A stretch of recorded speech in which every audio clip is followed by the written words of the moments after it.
Okay, this video is just going to show you how to trace code with loops, and this is something that we're going to be doing a lot.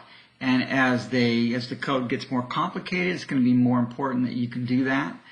This will be a major thing on the test. It's also an area of weakness for students that struggle in my class. I've dealt with a lot of students who just somehow they get lost. And so if you follow these directions and don't take shortcuts and do them in order, then you should be fine. So please don't take shortcuts on this. I think I asked you not to take notes on this because what I'd like you to do is to do this yourself after you're done with the video. So here's the idea. First of all, you're going to look at this declaration and set up a memory location here. And then you're going to do a memory location for sum. So those two set up memory locations. And you also need to initialize them with a 3 and a 0.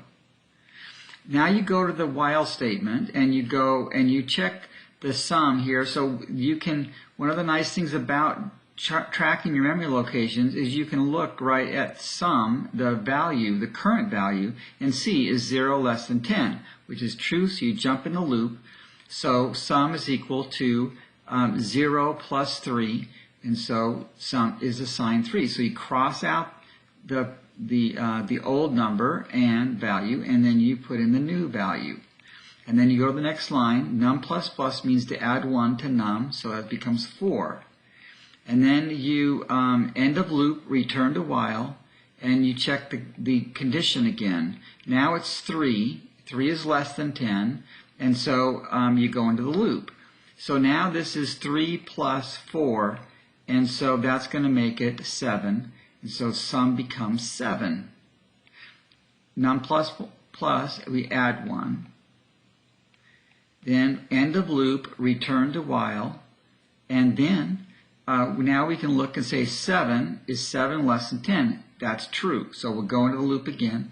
And so now the sum is 7 plus 5. And then you've got 12, and so sum is 12, and then we add 1, and now we end of loop, return to while. 12 is not less than 10, so it's false, and so you kick out of the loop, and you come down here, and then you're going to print final sum, colon, space, and then you're going to print 12 because that's the current value of sum. And so that's the idea with tracing the code. Now, if you don't have paper, tracing the code should be done on a separate piece of paper. If you have to look at your code on the computer, then take out a piece of paper, set up your memory locations and track them, and you'll find it'll make it a lot easier, especially as the code becomes more complicated. All right, so that is it.